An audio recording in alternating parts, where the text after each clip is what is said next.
பரிசுத்த நாமம் மகிமைப்படுவதாக.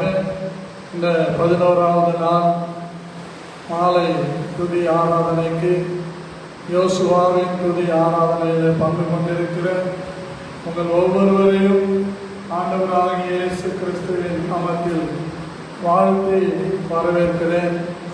கர்த்தர் நல்லவர், அவர் கிருபை என்றும் உள்ளது. பிரியமானவர்களே, நாம் யோசுவாவை குறித்து தொடர்ந்து அதிகாலையும் மாலையும் தியானித்துக் கொண்டிருக்கிறோம். அதிகாலையில் இந்த ஜனத்தை எனக்கென்று ஏற்படுத்தினேன், இவர்கள் என் துதியை சொல்லி வருவார்கள் என்ற தலைப்பிலே யோசுவாவின் துதி ஆராதனை நடக்கிறது. இந்த மாலை நேரத்திலே, இந்த இரவு யோசுவாவின் சரித்திர புஸ்தகத்திலிருந்து தொடர்ந்து நாம் சிந்தித்துக் கொண்டு வருகிறோம்.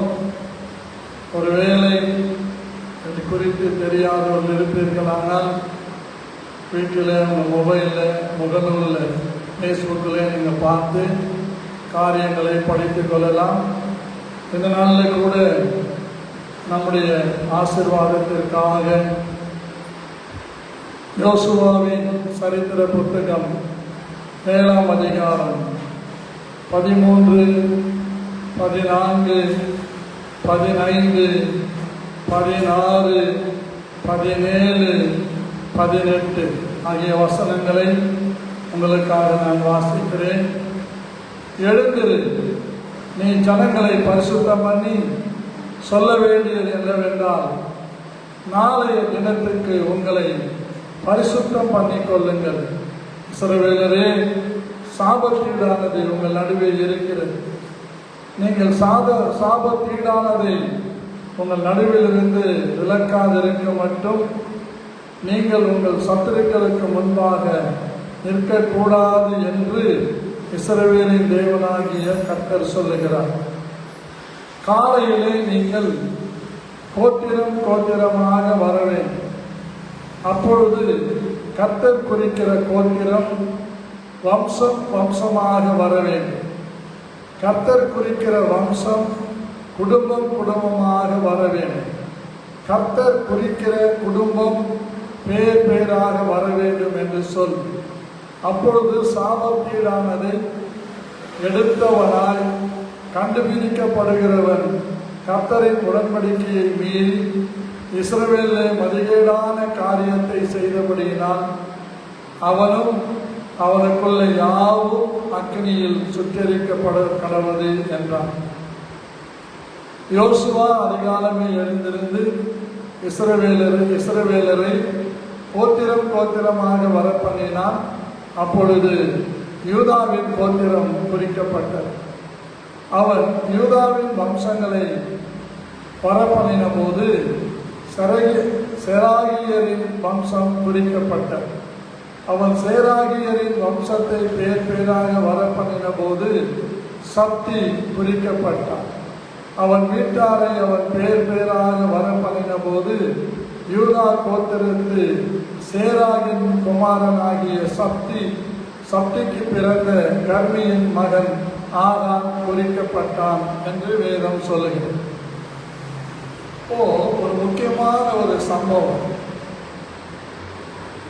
ஒரு மனிதனுடைய குற்றத்தினாலே ஒட்டுமொத்த சமுதாயமும் பாதிக்கப்படுகிறது.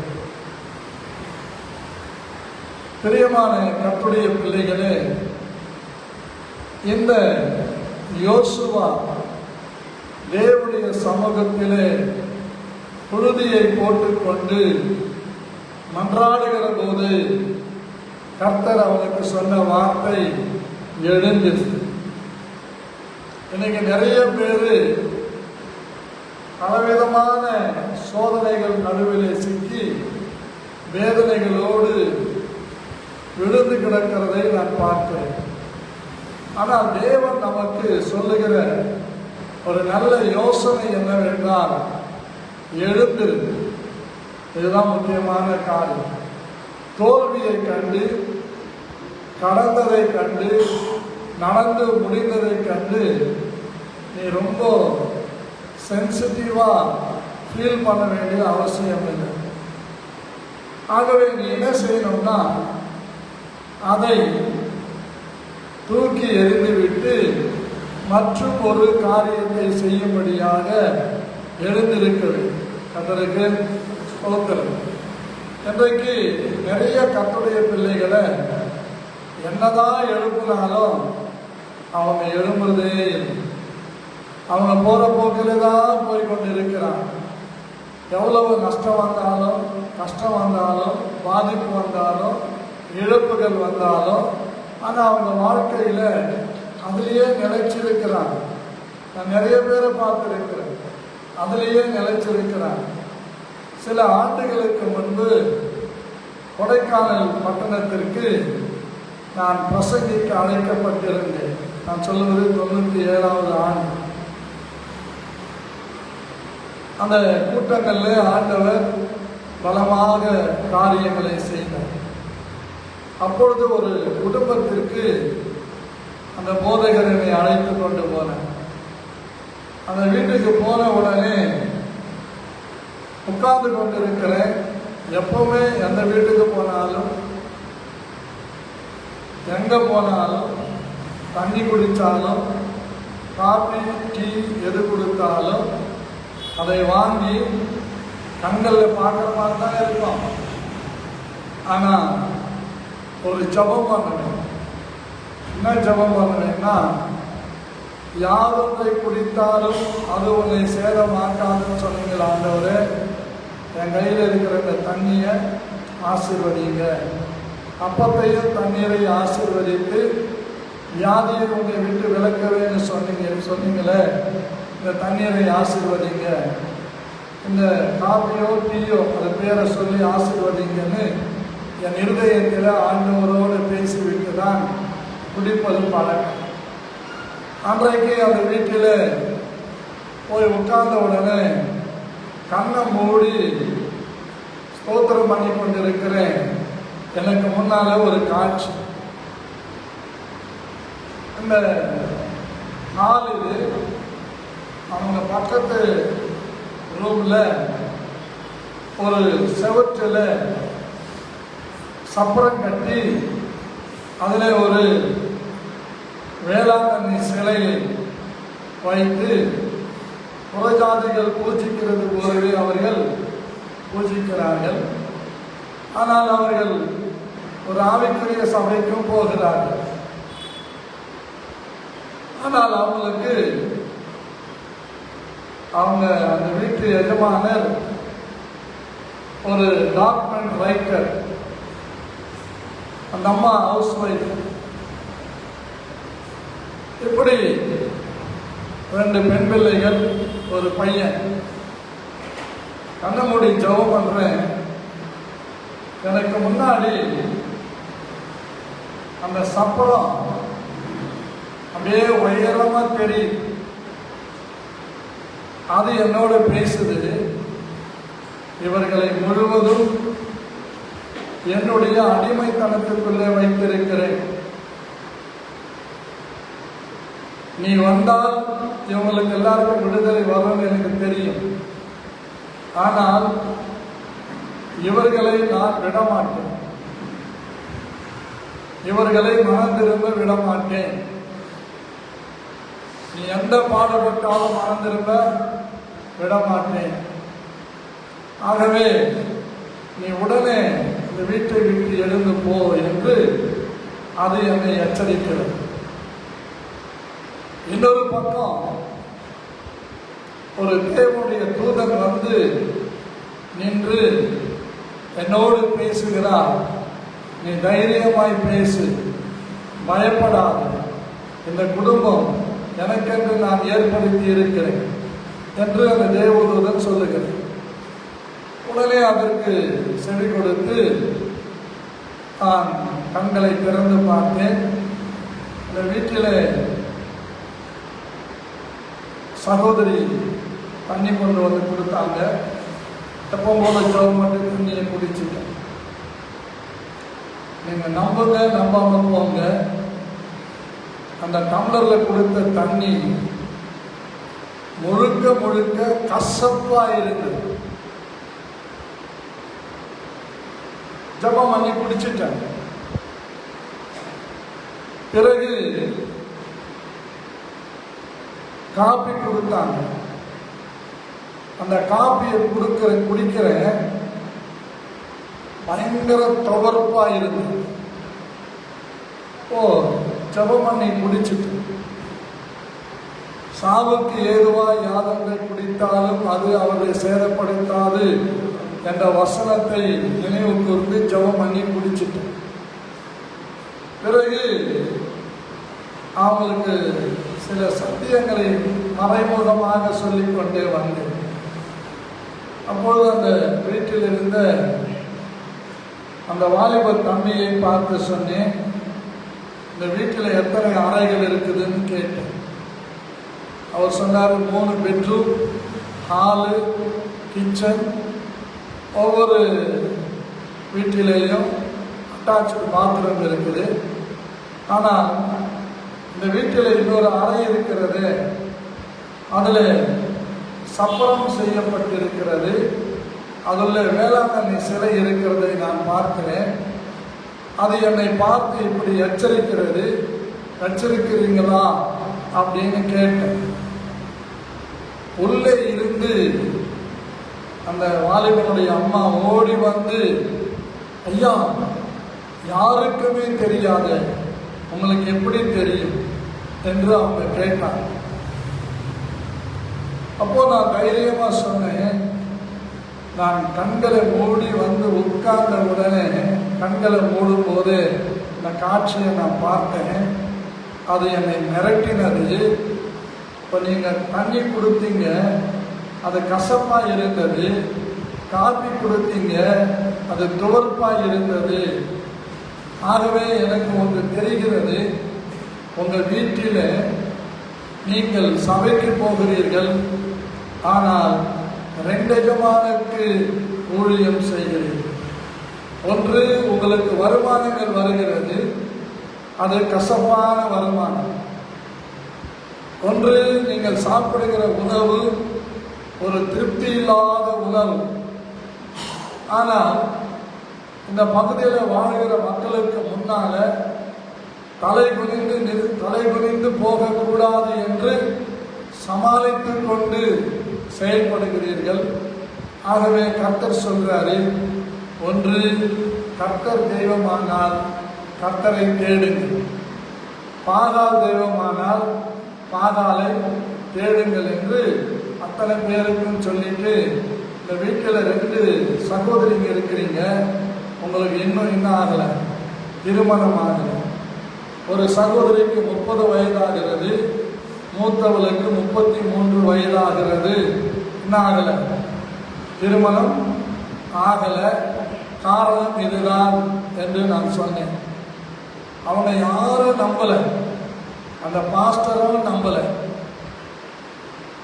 ஏன் தெரியுமா அவர் நம்பலை? அவங்களால நிறைய வருமானம் ஆகும். அதனால அவர் என்ன பண்ணல, அந்த கூட்டத்துக்கும் போவாங்க, மற்ற இடங்களில் நடக்கிற கூட்டங்களுக்கும் போவாங்க, புறஜாதிகள் செய்கிற இடங்களுக்கும் போவாங்க, இவங்க பலியும் கொடுப்பாங்க, எல்லாம் செய்வாங்க. எல்லாத்தையும் சொன்ன உடனே அவங்க எல்லாருமே ஆச்சரியப்பட்டாங்க. சொல்லியாச்சு, ஜபம் பண்ணி முடிஞ்சாச்சு. காலையில் 10 மணிக்கு போனவன் 12 மணி வரைக்கும் அந்த வீட்டில் எல்லா காரியங்களையும் சொல்லி ஜெபித்து முடித்த பிறகு சாப்பிட சொன்னாங்க. ஆண்டவர் என்னோட பேசினார், இந்த வீட்டில் சாப்பிடாதே என்றார். நான் சாப்பிடாமல் வந்துவிட்டேன். வரும்போது ஒன்றை நான் சொன்னேன், இதை நீங்கள் எடுக்காத பட்சத்தில் உங்கள் வீட்டு தலைவருக்கு ஒரு விபத்து நடக்கும். அந்த விபத்தில் அவர் மரித்து போவார். அவர் மரித்து போன பிறகு உங்களுக்கு சில மாற்றங்கள் வரும்.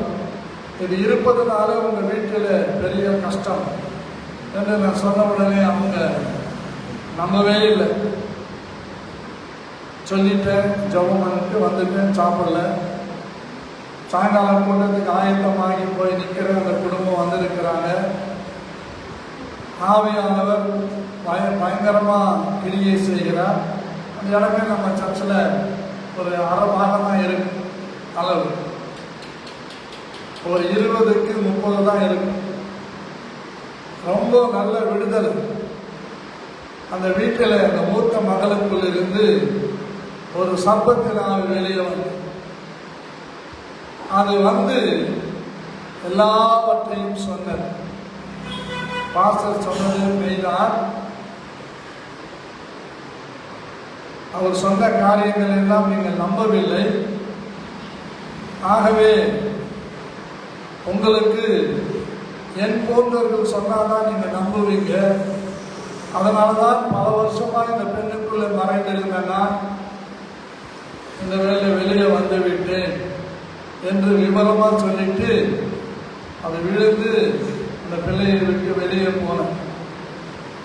நல்லா நீங்கள் கவனிக்கணும். எப்பவுமே நம்ம குறி சொல்றவங்க சொல்றத நம்புறோம். செத்தவங்க கிட்ட குறி கேட்கறத என்ன பண்றோம்? நம்புறோம். நம்ம இப்ப இருக்கிற சர்ச்சில், நம்ம முன்னிருந்த சர்ச்சில் இருந்து அந்த தெருவாக நான் போறேன். ஒரு அதிகாலை 5 மணிக்கு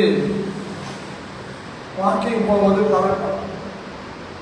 அப்படி போகும்போது ஒரு சன்னதக்காரன், நம்ம ஊரில் அவங்க மணியாட்டின்னு சொல்லுவாங்க, தெரியுமா உங்களுக்கு? கேள்விப்பட்டுக்கிறீங்களா?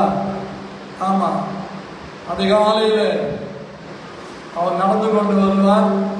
மணி சத்தம் கேட்கும். நாய்கள் எல்லாம் அப்படி குறைக்கும்.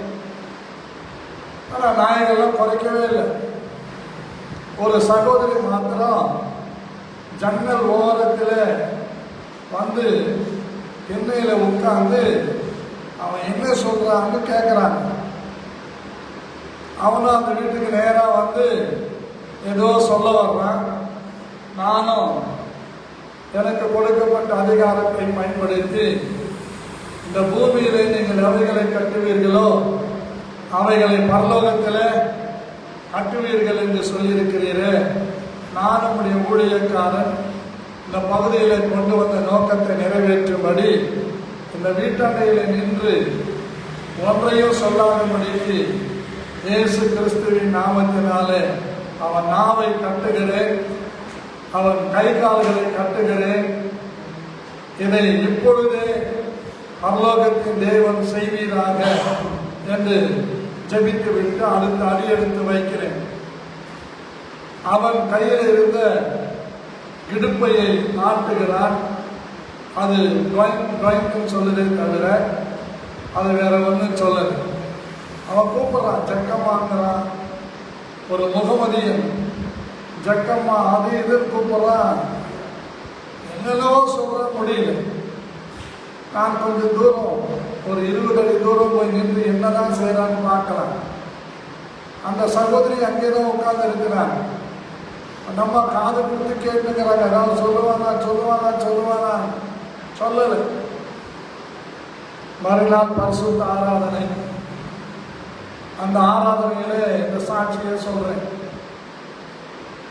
முடிந்த பிறகு அந்த சகோதரி சொல்றாங்க, உங்களதான் தானே நாளுக்கு அந்த மாதிரி ஆச்சு. நீங்க போனதெல்லாம் பார்த்தேன் மாஸ்டர், ஆனா வந்தா ஒண்ணுமே சொல்லல. நான் எப்பவுமே ஆர்வமா கேட்டு இருப்பேன் அப்படின்னா.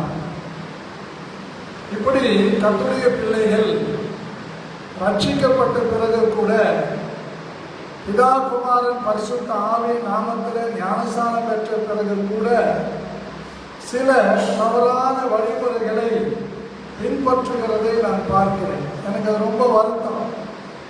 கர்த்தருக்கு ஸ்தோத்திரம். பாருங்க, உபாகமம்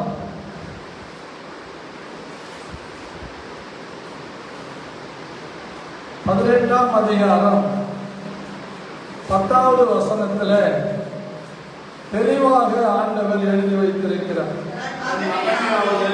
தன் மகளையாவது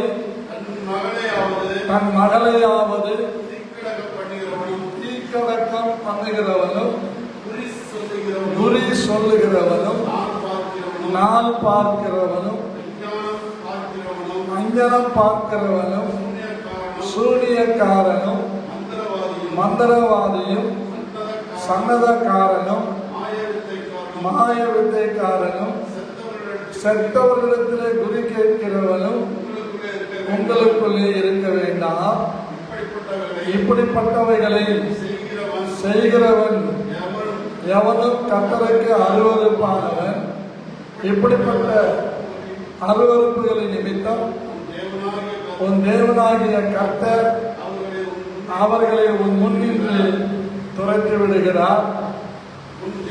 உன் தேவனாகிய கர்த்தருக்கு முன்பாக நீ உத்தமனாய் இருக்க கடவா. ஏங்க 36 பேர் ஒரு நாள்லயே மறித்தாங்க அப்படின்னா, தேவனுடைய உடன்படிக்கையை மறந்து உத்தமனாய் நடப்பதற்கு பதிலாக செத்த கிரியைகளுக்கு அடிமைகளாய் இருந்தும் தங்களை இஸ்ரவேலர்கள் என்று சொல்லிக் கொள்கிற ஒரு கூட்டம் இருக்கிறார்.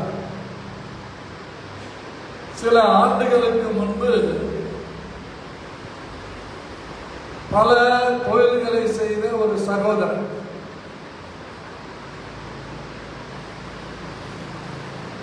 அவருடைய தொழில ஒரு லாபமும் இல்லாதபடியினாலே நம்முடைய HDFC பேங்க் அந்த வாசல்ல அந்த ஏசிக்கு போடுற அவுட்டோர் பக்கத்துல ஒரு பாயை நிறுத்திவிட்டு அதன் மேலே ஒரு படத்தை நிறுத்திவிட்டு கைகள் ரேகைகள் வைக்கப்பட்டிருக்கிறது. அவன் கைகளிலே 7 கிழிஞ்சல்கள் வைத்திருக்கிறான். அந்த வழியா பேங்க்குக்கு போறேன். அங்க ஒரு கிறிஸ்தவர், ஊரும் சொல்ல மாட்டேன், பேரும் சொல்ல மாட்டேன், ஜாமையும் சொல்ல மாட்டேன், அங்க போயிட்டு நிக்கிறாரு. அவர் என்ன பார்க்க ஒரு 5-6 பேர் சுத்தி இருக்கிறாங்க. அவர் கேட்கிறாரு, என் தொழில எது வச்சாலும் நஷ்டமாகும், எது வச்சாலும் நஷ்டம் ஆகுது, இதற்கு பரிகாரம் தேவை. அந்த பரிகாரத்தை தேடும்போது அவன் அந்த 7 கிழிஞ்சல்களை கையில் எடுத்தான், ஆட்டுகிறார், தாயப்பாஸ் போடுற மாதிரி போடுறான். 2 மல்லாக்க படுத்துக்குது, 5 குப்புற படுத்துக்குது. அப்போ அந்த ஆளு சொல்றாரு, நீ இதுவரைக்கும் செஞ்ச 5 பிசினஸ் பத்துக்குச்சு, இப்போ செய்து இருக்கிறது மல்லாக்கா நிற்க போகுது அப்படின்னு அர்த்தம் தெரியுமா? அது முடிஞ்சது, இதை நீ செய்யற சொல்லிட்டு அப்போ அவர் சொல்றாரு, நீ கும்பிடுற தெய்வம் சத்தியமான தெய்வம், அந்த தெய்வத்துக்கு நான் செய்கிற இது அருவருப்பானது. இதை இந்த 2ஐயும் நான் பார்த்த உடனே இந்த 2 மல்லாக்கப்பட்டிருக்கிற 2 எதை காட்டுகிறது என்றால், நீ 2 எஜமானுக்கு ஊழியம் செய்கிறாய். நீ நம்புற பைபிள் அது இருக்குது, ஆனா நீ என்ன பண்ற? இவராகவே இருக்கிறார். ஆகவே எல்லாத்தையும் இழந்து நடுத்தெருவுக்கு வருவாய். நீ நம்புற சத்தியமான தெய்வத்துக்கு உன்னை முழுவதுமாய் ஒப்புக் கொடுக்கவில்லை. பேர் பிரஸ்தாபத்துக்காக உன் மனைவி நிமித்தமா நீ சபைக்கு போற வரல, ஆனா கொஞ்சம் துளி கூட உங்ககிட்ட உண்மை இல்லை, உன் வாழ்க்கை முழுவதும் கவுந்தே போகும் என்று சொல்லிவிட்டான். எனக்கு ரொம்ப ஆச்சரியம். பாருங்க, இந்த கிழிஞ்சல்கள் போட்டு சொல்றவனுக்கு கூட நம்ம வணங்குற தெய்வம் யாருன்னு அவனுக்கு தெரியுது. நமக்கு தெரியுதா? அவன் சொல்றான், இது என் பிழைப்புக்காக நான் செய்கிறேன். ஆனால் நீ தேடுகிற அந்த இறைவன் தான் மெய்யான தெய்வம். அவர் மெய்யான ரட்சகர். அவரை நீ விட்டுவிட்டால் உன் வாழ்க்கை எல்லாமே முடிந்து போகும். அப்படிதான் பிரியமானவர்களே, அவர் பல லாரிகளை வைத்து தொழில் பார்த்தவர். கம்பெனிகளில் ஒரே ஓட்டமா லட்சக்கணக்கான ரூபாய்களை பார்த்தவர். பிழைப்பு காலத்து அலுவலில் சிக்கி சின்னாபின்னமாகி சீரழிந்து இன்றைக்கு ஒன்றும் இல்லாமல் இருக்கிறார். இந்த ஊர்லயே அவர் இல்லை. தற்செயல அவரை தாம்பரத்தில் பார்த்தேன் சில ஆண்டுகளுக்கு பிறகு. என்ன பிரதர், உங்களை பார்க்கவே முடியல. நான் மறைமல்லகர் விட்டு வந்து 4 வருஷம் ஆயிடுச்சு பாஸ்டர். அன்னைக்கு HDFC பேங்காண்ட கிழிஞ்செல்லாம் போட்டு பார்த்தீங்களே, ஏதோ சொல்லியிருந்தாரு. நீங்க அங்க இருந்தீங்களா பாஸ்டர்? அங்கிருந்துதான் உன் கடையை பார்த்துக்கிட்டு இருந்தேன். அவன் சத்தியம் யார் என்று சொல்லிவிட்டான். ஆனால் நீயோ சத்தியத்தை புரட்டி விட்டு அவருக்கு பிரியமாய் வாழ்கிறதை விட்டு மனபோல போக்கில் வாழ்ந்து எல்லாவற்றையும் இழந்து கிட்டத்தட்ட எப்படியோ ஒரு 150 பவுன் நகைகளை அவர் இழந்திருப்பார். 2 பெண் பிள்ளைகள், ஒரு ஆண் பையன்.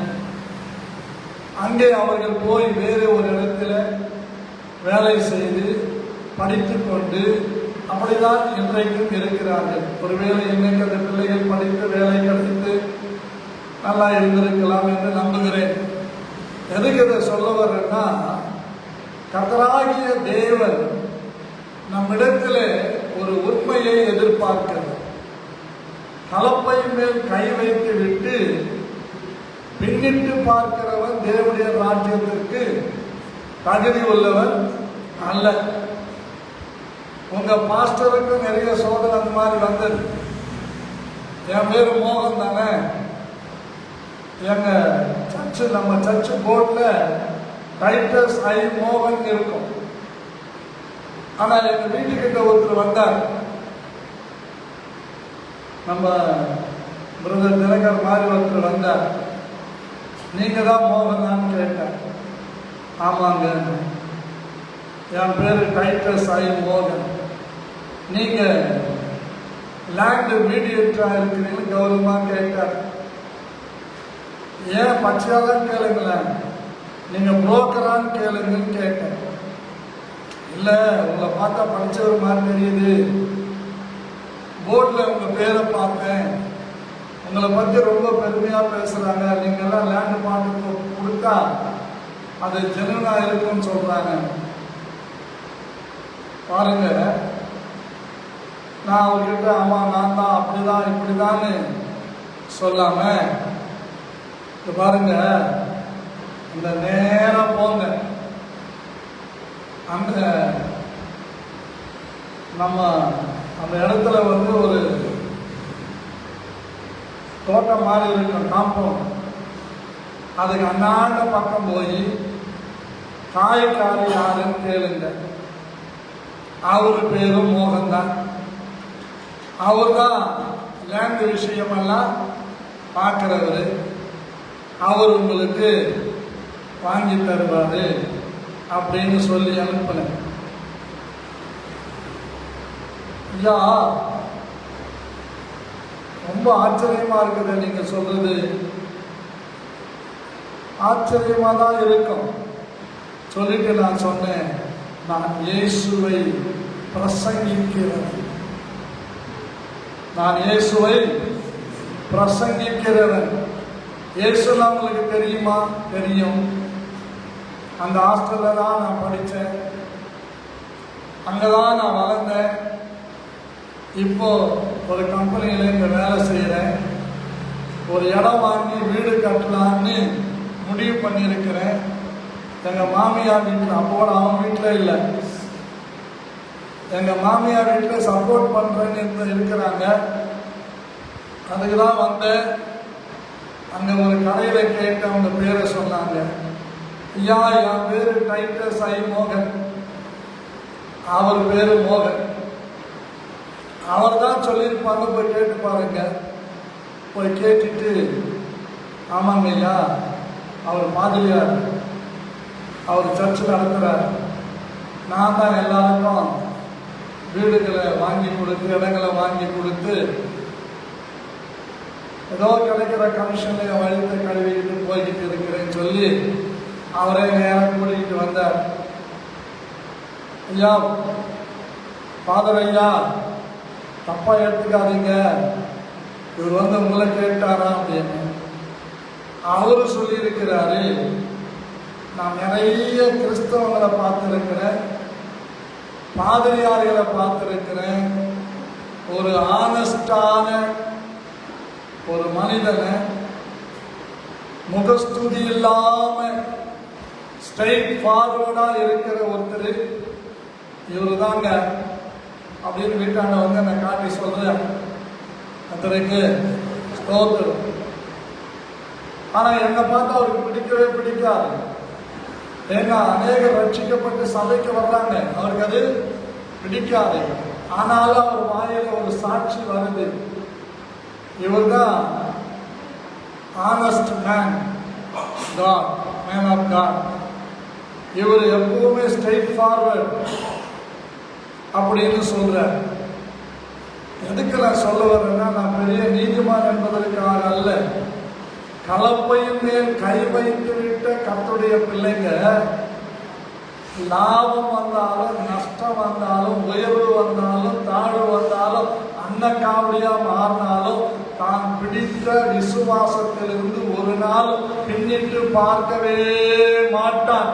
பின்னிட்டு பார்த்த லோத்தின் மனைவி உப்புத்தூர் ஆனால் அவன் யாருக்கும் பிரயோஜனமா இல்லை, லோத்துக்கும் பிரயோஜனமா இல்லை, லோத்து அந்த அம்மாவை படைத்த ஆண்டவருக்கும் பிரயோஜனமா இல்லை, அவங்க இருந்த தேசத்துக்கும் பிரயோஜனமா இல்லை.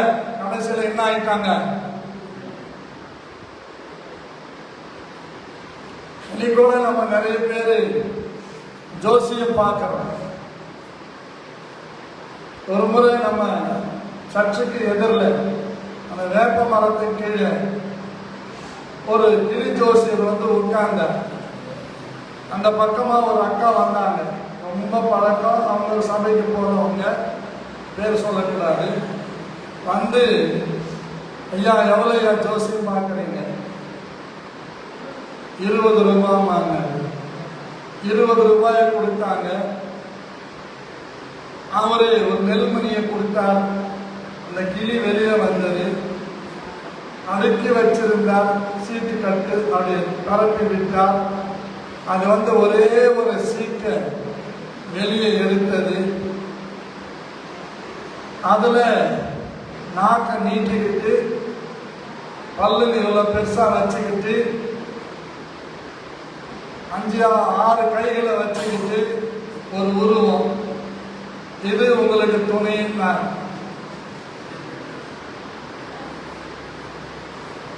யாருக்கு?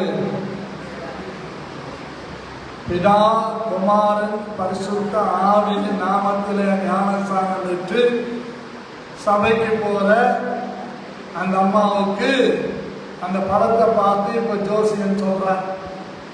ஒரு 10 நிமிஷம் சொன்னான், என்னால பொறுக்க முடியல, வெளியே வந்தேன். இந்த சாமி என்ன சொல்லிச்சுன்னு கேட்டேன். பாஸ்டர் பாஸ்டர் சாரி பாஸ்டர், தெரியாதனமா உன்னால ஆண்டவுடைய ராஜ்யத்திற்கு எவ்வளவு கேவலம் தெரியுமா? இப்படியே இருந்தீன்னா உன் குடும்பம் செதறி, உன் பிள்ளைகள் செதறி நிலைப்பட மாட்டார்கள் சொன்னேன். மனம் திரும்பல. அங்கே இங்கே அடிச்சு போய் வந்து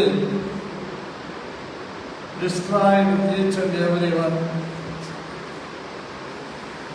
எதுக்கு நான் சொல்ல வரேன்னா, இந்த ஆண்டவர் சொல்றாரு, யோசுவா நீ எழுந்து ஜனங்களை பரிசுத்தம் பண்ணு.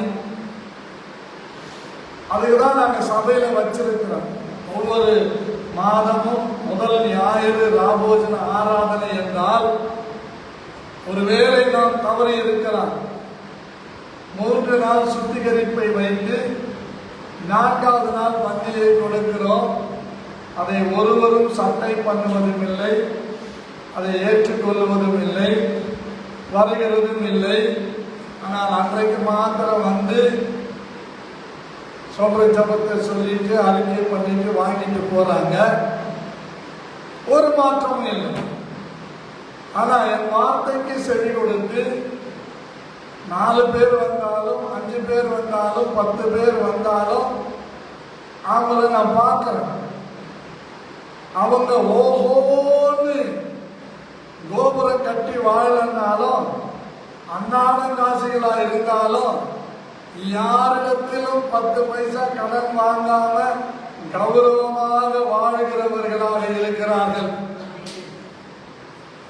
ஹலோ, அதற்கு ஸ்தோத்திரம்.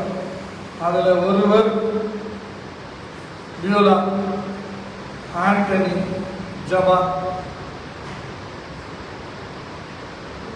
நல்லா யோசித்து பார்த்துக்கங்க. சிலர் எல்லாம் அண்டல்காரங்கிட்ட வட்டிக்கு வாங்குறாங்க, குழுவுல வட்டிக்கு வாங்குறாங்க, எல்லாம் செய்யறாங்க. ஆனா அந்த கர்த்தருக்கு அடுத்த காரியத்துல வைராக்கியமா நிக்கிறது இல்லை.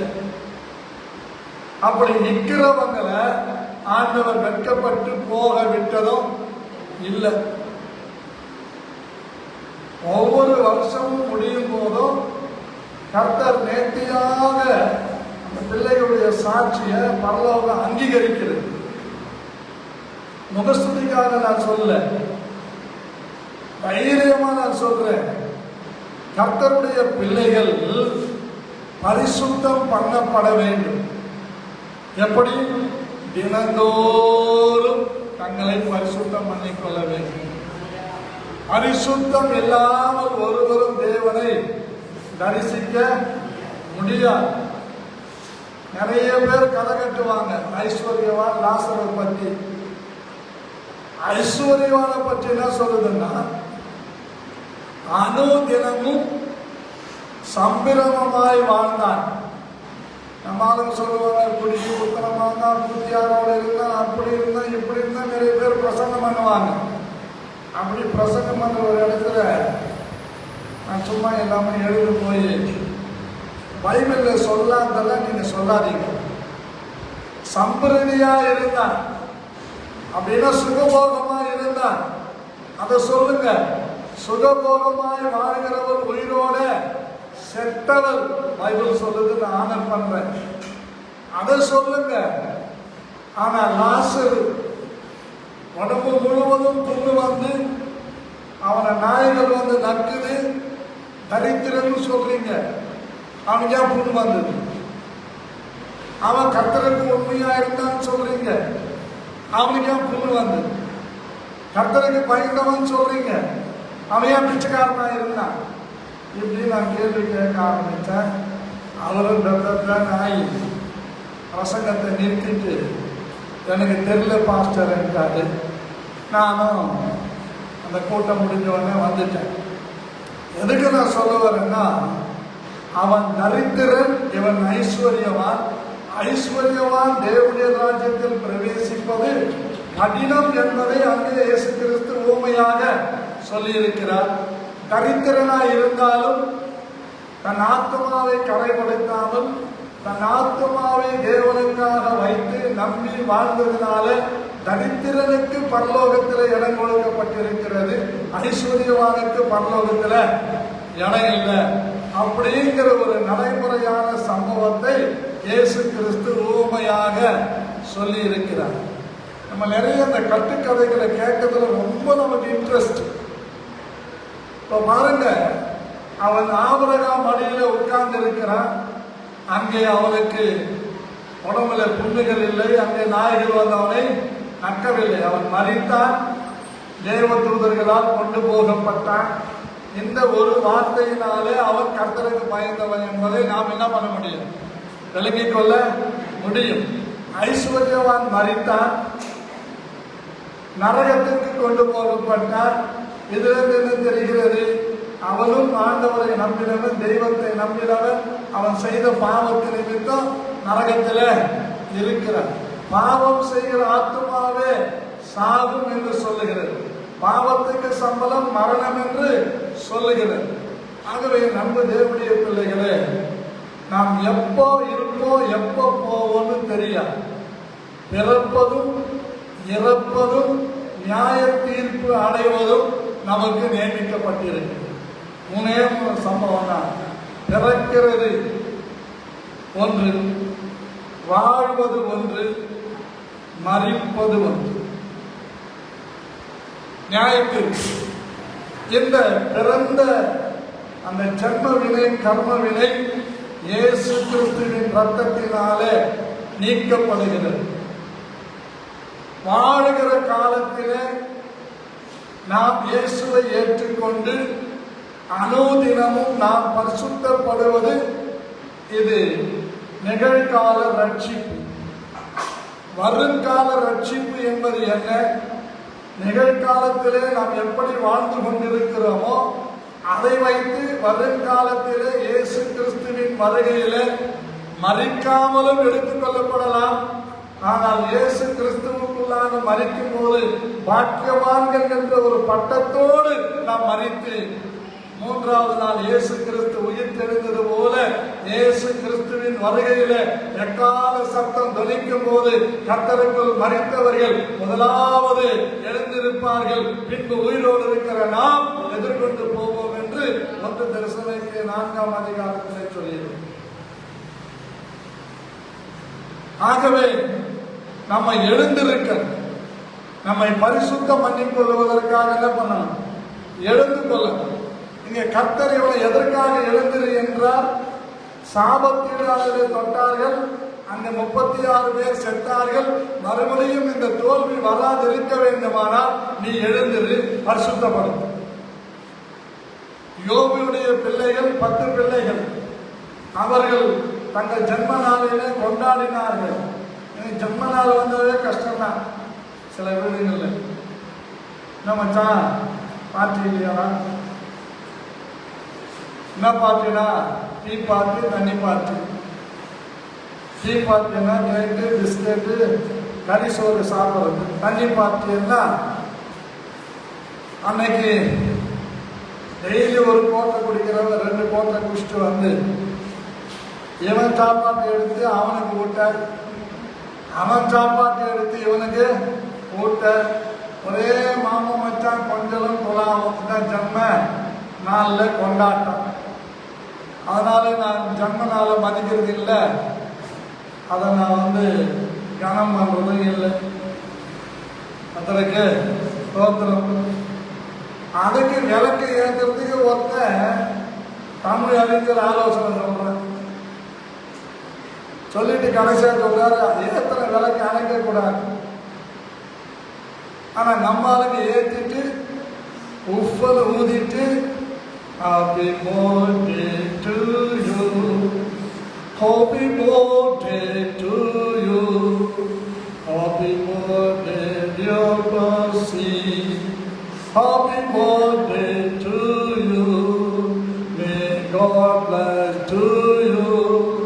இப்படி பாடிட்டு கேக்கு எடுத்து அந்த அம்மா வெட்டி அந்த அம்மா வாயில ஊட்டி, இவன் வாயில ஊட்டி, அவன் வாயில ஊட்டி, கொஞ்சம் முகத்துல எல்லாம் பூசி, என்ன அதுதான் பர்த்டே கொண்டாட்டம்.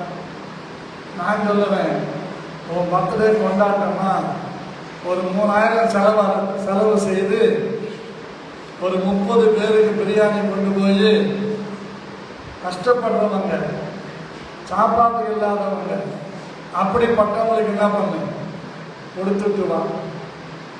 கர்த்தருக்கு ஸ்தோத்திரம்.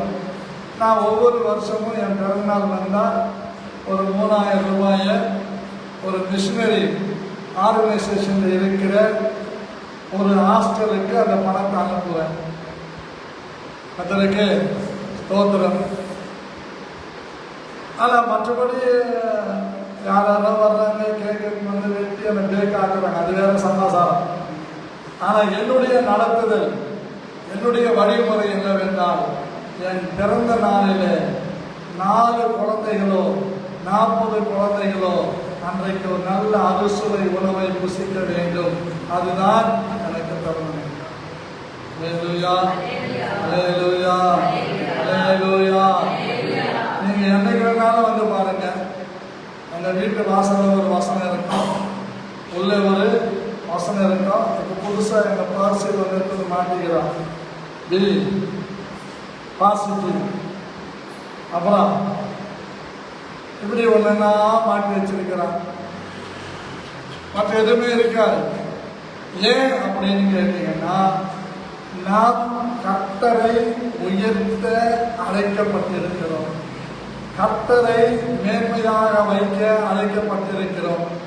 கர்த்தருக்கு மாத்திரம்தான் இந்த வீட்டில இடம். ஏன்னு பாக்குறீங்க இல்லையா? இப்ப நான் அதுக்கு ஆதாரம் சொல்றேன் பாருங்க. ஏசாயா தீர்க்கதரிசன புத்தகம் பைபிள் தரங்க. பைபிள் வச்சிருக்கிறவங்க மாத்திரம் தொடங்க. எடுத்துட்டீங்களா?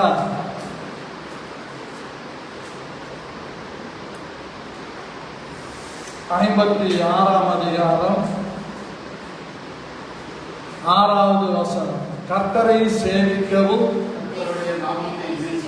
கர்த்தருடைய நாமத்தை நேசிக்கவும் அவருக்கு ஊழியக்காரராய் இருக்கவும் அவரை சேர்ந்து ஓய்வு நாளை பரிசுத்த குலைச்சல் ஆக்காதபடி ஆசரித்து என் உடன்படிக்கையை பற்றி கொண்டிருக்கிற அந்நிய புத்திரர் அனைவரையும் நான் என் பரிசுத்த பர்வதத்துக்கு கொண்டு வந்து என் ஜெப வீட்டிலே அவர்களை மகிழ பண்ணுவேன். அவர்களுடைய சர்வாங்க தகனங்களும் அவர்களுடைய பலிகளும் என் பலிபீடத்தின் மேல் அங்கீகரிக்கப்பட்டிருக்கும். என்னுடைய வீடு சகல ஜனங்களுக்கும் ஜப வீடு என்னப்படும். தயவு செஞ்சு யாரும் கஷ்டப்பட்டுக்காதீங்க. நமக்கு இந்த பூசி மழுப்பியெல்லாம் பேச தெரியாது, பிரசங்கிக்க தெரியும்.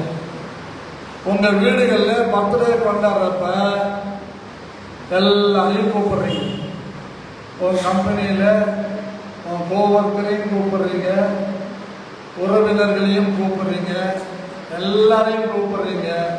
ஒரு விசுவாசி வீட்டில் அழைக்கப்பட்ட அந்த விருந்தினர்கள் தண்ணி அடிக்காத எவனாவது வந்து பந்தியில பங்கு கொண்டிருக்கிறானா? அப்போ இந்த பர்த்டே நமக்கு தேவையா? இந்த மானங்கட்ட பர்த்டேக்கு நம்ம கண்டவனை கூப்பிடணுமா? கஷ்டமா இதெல்லாம் கேட்கறதுக்கு. ஆவியானவர் பேச சொல்றாரு, பேசுறது. அதை விட கால் ஊனமானவங்க, உடல் உறுப்புகள்ல பாதிக்கப்பட்டவங்க, மாற்றுத்திறனாளிங்க, கஷ்டப்படுறவங்க, தொழுநோயாளிங்க, அவங்களுக்கு ஒரு குடி சாப்பாட்டை போகலாம், கார்லயே போகலாம். நமக்கு தான் டிரைவர் வந்துக்கிறாருல்ல. பாருங்க, கஷ்டப்படுறவங்களுக்கு நம்ம விருப்பத்தோடு சாப்பாடு கொடுக்கும் போது அவன் கையெடுத்து கும்பிடுறான். நம்ம சபையில ஒரு விசுவாசி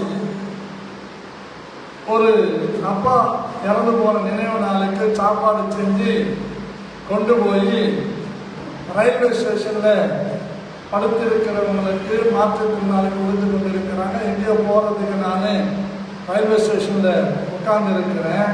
அவர் என்னை பார்க்கல, ஆனா எல்லாருக்கும் கொடுத்துக்கிட்டு போறாரு. அந்த வாங்குறவங்க எல்லாம் நல்லா இருக்கணும் சாமி, நல்லா இருக்கணும்பா, நீ நல்லா இருக்கிற பொண்டாட்டி புள்ள குட்டிகளோட என்ன பண்றான்? ஆசீர்வதிக்கிறான். பர்த்டேல வந்து தண்ணி அடிச்சுட்டு சோறு சாப்பிட்டு வீட்டில் சண்டை போடாத தகராறு இல்லாத போன ஒரு பர்த்டே எங்கேயாவது இருக்குதா? எந்த கிராமத்திலேயாவது இருக்குதா? நீங்க பாத்துக்கிறீங்களா? வேதம் சொல்லுகிறது, என்னுடைய வீடு எல்லாருக்கும் ஜெப வீடு. My house is prayer house. நான் ஜெப வீடு, என் வீடு ஜெப வீடு. என் வீட்டுக்கு வருகிறவர்கள் போகிறவர்கள் ஜெபிக்கிறவர்கள். அதற்கு ஸ்தோத்திரம். அப்படி நம்ம சில காரியங்களுக்காக தூசிய தட்டிட்டு எழுந்திருக்கணும். எழும்பு எழும்பு சீயோனே, உன் வல்லமையை தரித்துக்கொள். பரிசுத்த நகரமே, உன் அலங்கார வஸ்திரங்களை உடுத்திக்கொள். தூசியை உதறிவிட்டு எழுந்திரு. உன் கழுத்தில் இருக்கிற கட்டுகளை அறுத்து விடு. எங்க இருக்குதுன்னு தேவையில்ல. ஏசாயா 52:1-2. எழும்பு எழும்பு சீயோனே, உன் வல்லமையை தரித்துக்கொள். பரிசுத்த நகரமாகி எருசலேமே, உன் அலங்கார வஸ்திரங்களை உடுத்திக்கொள். விருத்த சேதனம் இல்லாதவனும் அசுத்தனும் இனி உன்னிடத்தில் வருவதில்லை. ஓ மக்களே, அசுத்தனோ விருத்த சேதனம் இல்லாதவனோ வருவதில்லை. ஓ திருமண நாளிலே விருத்த சேதனம் இல்லாதவனோ அசுத்தனோ வருவதில்லை. நீ எழுப்பு. அதற்கு சகோதரம், எனக்கு கூட 60வது பிறந்த நாளுக்கு பையன் ஆழ்வார் திருமண்டபம் எடுத்து பக்காவாக செஞ்சான். எல்லாம் முடிச்சுட்டு கீழே போகும்போது 2 பேர் ஆடிட்டு வர்றாங்க. மறந்தேன், மாஸ்டர் சூப்பரா பண்ணிட்டீங்க மாஸ்டர். இன்னும் ஆடிக்கிட்டு தான் இருப்பேன். யாரும் பார்க்காத இன்னும் ஆடிக்கிட்டு தான் இருக்கிறாங்க. ஒன்றும் பண்ண முடியாது. அதற்கு சோதரம். அப்போ கூட என் பொண்ணுகிட்ட சொன்னேன், செலவு பண்ணது என்கிட்ட கொடுத்துருந்தா சொன்னாமா கடையாள பொண்ணு சர்ச்சை கட்டி இருப்பேன்.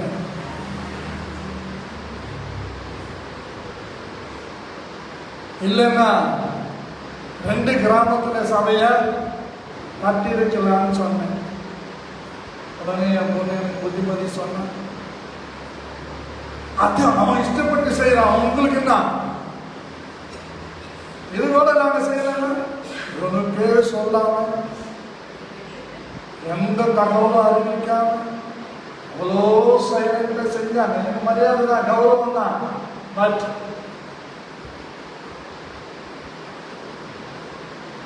தூசியை உதறிவிட்டு எழுந்தது. எழும்பு எழும்பு சீயோனே, உன் வல்லமையை தரித்துக்கொள்.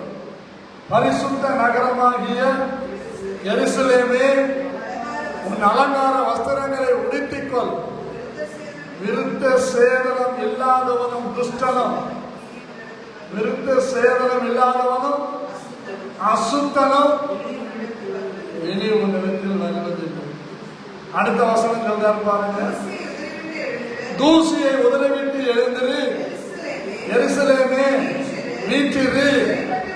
சிறைப்பட்டு போன சீயோன் குமாரத்தையே, உன் கழுத்துல கட்டி இருக்குதுயா. உன் கழுத்துல கட்டி இருக்குது. என்னென்ன கட்டி இருக்குது? ஏசாயா 1ஆம் அதிகாரம். உன் கழுத்துல பேய் நிறைய கட்டுகளை போட்டு வச்சுக்கிறான். என்னென்ன கட்டு தெரியுமா? பாருங்க, 1ஆம் அதிகாரம். எடுத்துட்டீங்களா எல்லாரும்? என்ன கூட இப்ப நான் படிக்கிறேன் பாருங்க, நீங்க கேளுங்க கொஞ்சம் உன்னிப்பா. உங்கள் பலிகளின் திரள் எனக்கு எண்ணத்துக்கு என்று கர்த்தர் சொல்லுகிறார். ஆட்டுக்கிடாக்களின் தகன பலிகளும் கொடுத்த மிருகங்களின் இனமும் எனக்கு ஆரோசிகமாயிருக்கிறது. காளைகள் ஆட்டுக்குட்டிகள் கடாக்களுடைய ரத்தத்தின் மேல் எனக்கு பிரியமில்லை. நீங்கள் என் சன்னதியில் வரும்போது என் பிரகாரங்களை இப்படி விதிக்க வேண்டும் என்று உங்களிடத்தில் கேட்பது யார்? பாருங்க, இனி வீண் காணிக்கைகளை கொண்டு வர வேண்டாம். தூபம் காட்டுதல் எனக்கு அருவருப்பாய் இருக்கிறது.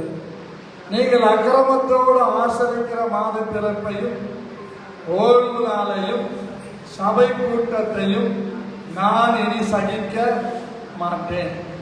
உங்கள் மாத பிறப்புகளையும் உங்கள் பண்டிகைகளையும் என் ஆத்துமா வெறுக்கிறது.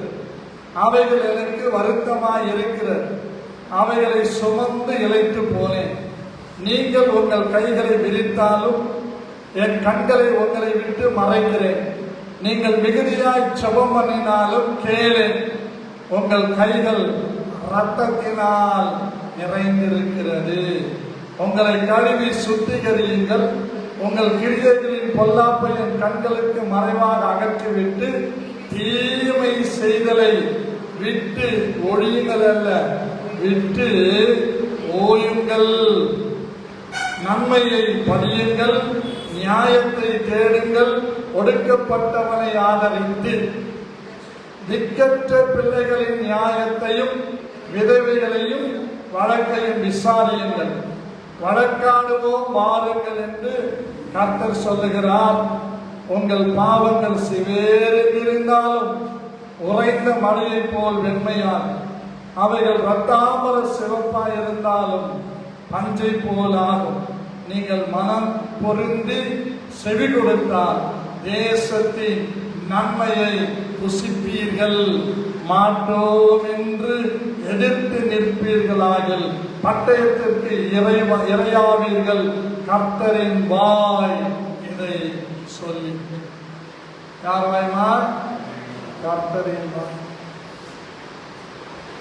ஹலோ, நான் எப்பவுமே சொல்லுவேன், புத்திரேவா வீட்டுக்கு கூப்பிட்டு வாங்க, நான் ஜெபம் பண்ணேன். ஏன் பாஸ்டர் நைட்டு கேக் வைக்கலாமே, அது நீங்க விட்டுங்க. பரிசுத்தவான்களை கூப்பிட்டு விட்டுங்க. அங்க தண்ணி அடிக்கிறவன் முள்ள மாதிரி கேள் மாதிரி வரக்கூடாதுன்னு அவன் தான் அங்க வருவான். அப்படிதான் ஒரு 10 கூப்பிட்டாங்களேன்னு போயிட்டேன்.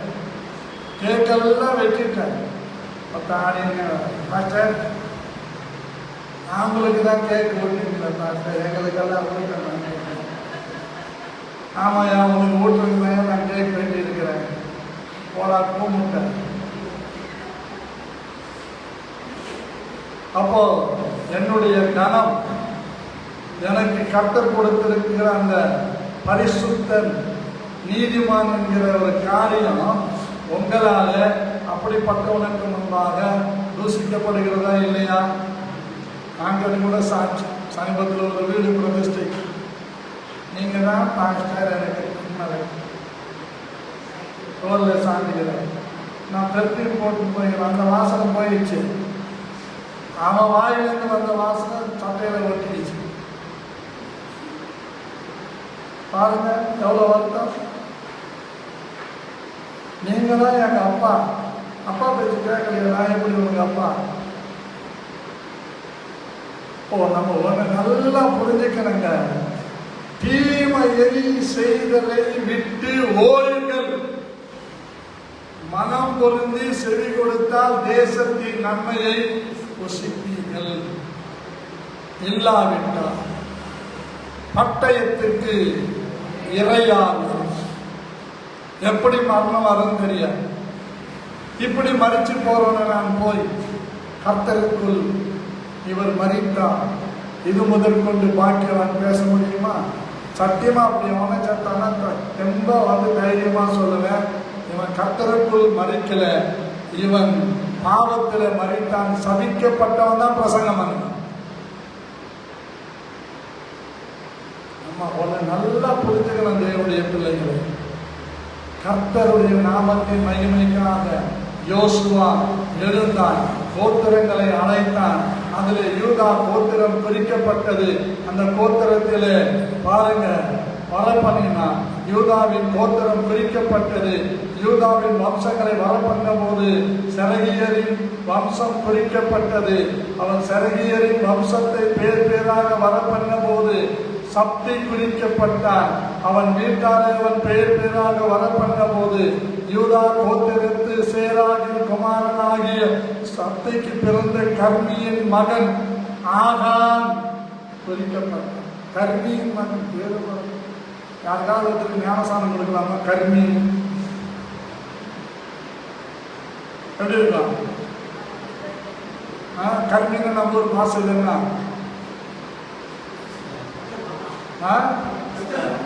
ஆமா, கஞ்சன் அர்த்தம். இந்த கர்மின்னு ஒருத்தங்கிறான், அவனுக்கு பிறந்தவன் ஆகான். கர்மிக்கு பிறந்தவன் ஆகான். யாருக்கும் ஆக மாட்டான், தேவனுக்கும் ஆக மாட்டான், மனுஷருக்கும் ஆக மாட்டான். ஆகான் அவன் குறிக்கப்பட்டான். அவன் சட்டையை பிடிச்சி குமிழி கஞ்சி காய்ச்சி கேட்கிற என்னடா அழகான பாபிலோனிய சால்வை.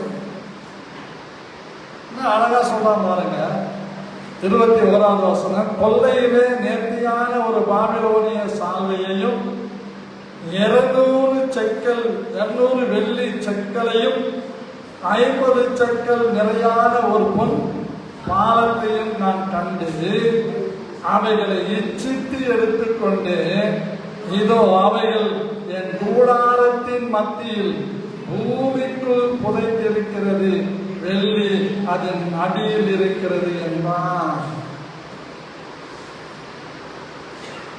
வெள்ளி அடியில பாபிலோனிய சால்வை மத்தியில, அதுக்கு மேல பொருள் பச்சுட்டான்.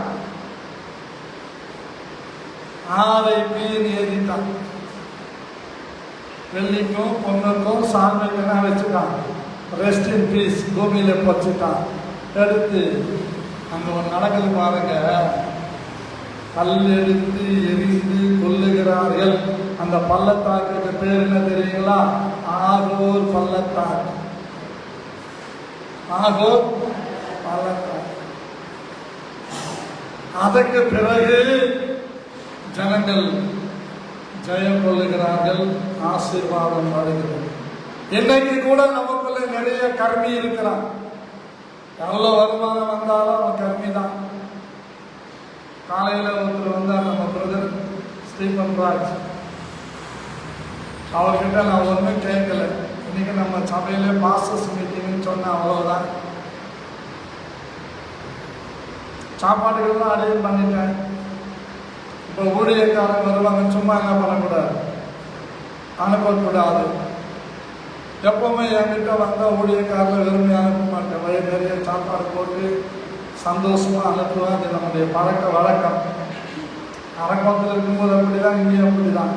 அரக்கோணத்தில் இருக்கும்போது என்ன செய்வேன்னா, 5 கிலோ அரிசி, 1 கிலோ தோரம் பருப்பு, 1 கிலோ உளுத்தம் பருப்பு, 1/2 கிலோ கடலை பருப்பு, 4 கிலோ பைத்தம் பருப்பு, மிளகு, சீரகம், மஞ்சப்பொடி, 1/2 கிலோ மிளகாத்தூள்,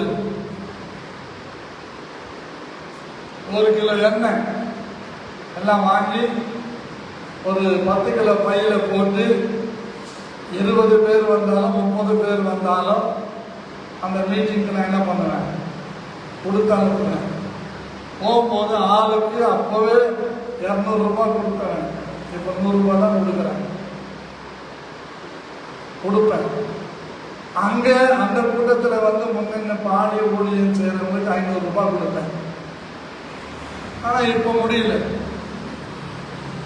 பச்சையாக சொல்கிறேன், இப்போ அதை செய்ய முடியல. இதே சாப்பாடு தான், சிக்கன் பிரியாணி இல்லை மட்டன் பிரியாணி, அந்த காரியங்கள் வரும்போது நேர்த்தியா செய்யணும். கர்மிக்கு பிறந்த ஆகாரமா இருக்கக்கூடாது.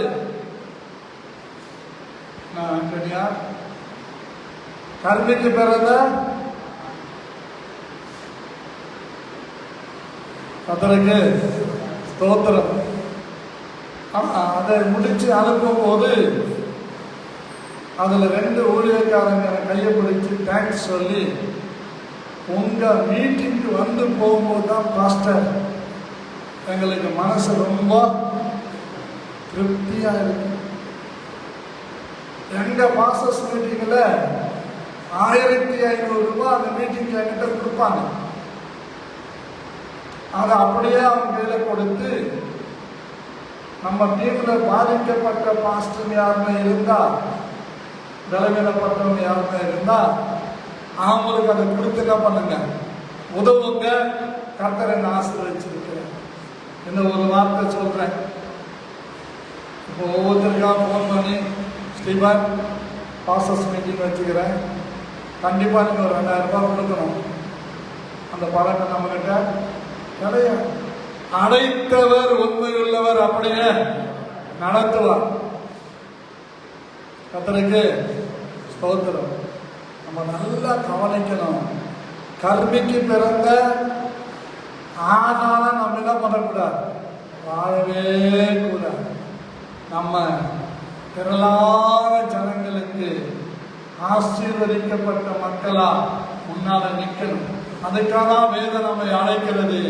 எழுந்திரி, தூசியை உதறிவிட்டு எழுந்திரி, உன் வல்லமையை கணிச்சுக்கோ, உன் அபிஷேகத்தை பிடிச்சுக்கோ, புறப்பட்டு எனக்காக வாழ்ந்து என் நாமத்தை மகிமைப்படுத்து. அல்லேலூயா. இன்னைக்கு நம்ம வாழ்க்கையில கர்மிகள் இருந்தாலும் ஆகாரங்கள் இருந்தாலும் அவர்கள் கொல்லப்பட வேண்டும். இந்த வீடு எல்லாருக்கும் சபை வீடு, இந்த வீடு எல்லாருக்கும் ரட்சிப்பின் வீடு, இந்த வீடு எல்லாருக்கும் வாசனை நிறைந்த வீடு. இந்த வீட்டுக்கு வருகிறவர்கள் போகிறவர்கள் பாக்கியவதிகளாய் பாக்கியவான்களாய் இருக்க வேண்டும். அதற்காக நாம் ஒப்பு கொடுத்து ஜெபிக்க போறோம். எல்லாம் முடங்கால் புனையிட்டு வலது கலந்த தலைமையில வச்சு, நல்ல பிதாவே, இயேசு கிறிஸ்துவின் நாமத்தில் உமக்கு நன்றி சொல்லுகிறோம். இந்த 11வது நாள் இரவு வேளையிலே பரலோகத்தின் தேவனாகிய கர்த்தர் என்னோடும் எங்களோடும் பேசி இருக்கிறீர். ஆவியானவரே, இந்த நல்ல வேளையிலே நாங்கள் எழுந்திருந்து உமக்கு பிரியமில்லாதவைகளை உதறிவிட்டு எங்களுக்குள் இருக்கிற கர்மிகளையும் எங்களுக்குள் இருக்கிற ஆகாரங்களையும் குறித்து அதை வெளியேற்றி அதை அழித்து உமக்காக நிற்கிற ஜெயமுள்ள மக்களாய் வாழுகிற ஒரு அபிஷேகத்தை இந்த ராத்திரியிலே என் மேலே போடுகிறார். கர்மி என்கிற பெயர் எனக்கு வேண்டாம். ஆகான் என்கிற சாப வார்த்தை எனக்கு வேண்டாம். ஆவியானவரே, நான் ஆசீர்வதிக்கப்பட்டவன், ஆசீர்வதிக்கிறவன் என்ற பெயரை பெறுகிற ஒரு விசேஷமான இஸ்ரவேலனாக வாழ்கிற ஒரு பாக்கியம் எனக்கு தேவை. எங்கள் குடும்பங்களுக்கு தேவை, எங்கள் சபைக்கு தேவை. ஆகவே நாங்கள் இயேசு கிறிஸ்துவின் நாமத்தில் எல்லா கட்டுகளை அறுத்து தூசியை உதறிவிட்டு உங்களுடைய வல்லமையை தரித்துக் கொண்டு விருத்த சேதனம் இல்லாததும் அசுத்தமானதும் என் எல்லைக்குள் வராதபடி பாதுகாத்துக் கொள்ளுகிற ஒரு அக்கினி அபிஷேகம் எனக்கு தாரும் ஆண்டவர். என் குடும்பத்திற்கு தாரும் ஆண்டவர். என் குடும்ப பிள்ளைகளுக்கு தாரும். எங்கள் சபைக்கு தாரும். ஆசீர்வதியும் இயேசு கிறிஸ்துவின் நாமத்தில். ஆமென். நல்ல கரங்களை தட்டி